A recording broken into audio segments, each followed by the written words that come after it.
However, even knowing she'll return to the orphanage tomorrow, and chooses to enjoy the present joy. She gazes out of the window, admires the cherry tree, the distant mountain, the stream, and affectionately names the cherry tree. She talks to it. She believes that if you decide to have a joyful moment, you can always find one. People like Granny Marina, with fascinating souls who love and enjoy nature, are rare. Most of us are too busy, caught up in the whirlwind of life, our daily routines, that we've been programmed for by society. From school to work, marriage, raising children, taking care of grandchildren, and eventually passing away. We spend so many busy years on the most basic life that we think we've lived a full life. But in truth, we've only lived half of it, because a significant part of life is the enjoyment. We often fail to realize it, and a hollow soul inside our outer shells masks our inner emptiness. I remember a friend from my hometown who used to ride bikes together across the fields. You loved comparing the clouds in the sky to various peculiar shapes. You said you would become a writer someday. But now, in our conversations, it's only complaints about work, finances, pressure. When you returned after years of studying abroad, reuniting with high school friends, you felt lost, wondering if you were estranged among the crowd, or if they were losing half of their lives. Conversations revolve around kids, spouses, real estate prices, and market prices, just like always. I tried to share Anne's story with recent graduates, but their disinterested faces only showed aspirations for wealth and advancing their careers, not wanting to read a dreamy book like a children's story. Even the interesting aspects of nature go unnoticed, dismissed as unrealistic and unpractical. If life loses its intrigue, it becomes like a dull blade that doesn't cut.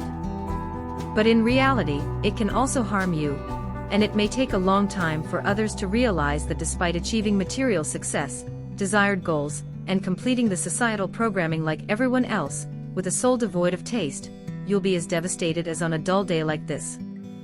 Yet, take 3 hours to think. The culprit of all this might be you.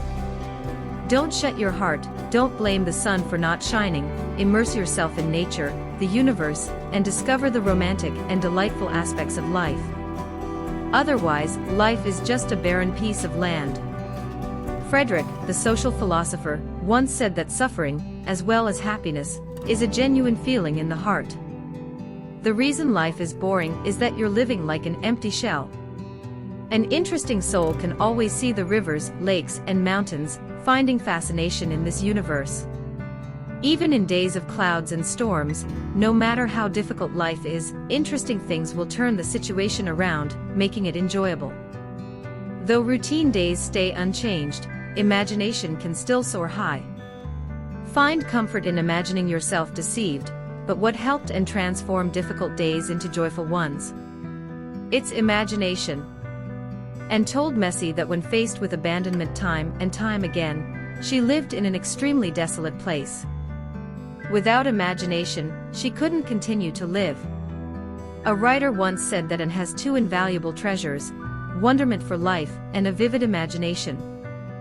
When Anne first arrived at the station, she chose to wait outside instead of in the separate waiting room for females.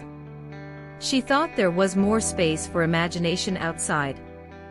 When she saw the street watching the white flowers and cherry blossoms fall into the ditch, she immediately thought of a beautiful bride with a thin veil covering her face. While the surroundings seemed mundane to Marina, for Anne, they were as beautiful as a mirror covered in gold leaf. She gave creative names to them, such as the Sparkling Lake, the Path of Pure Joy, the Lover's Lane, the White Birch Valley, and the Violet Queen.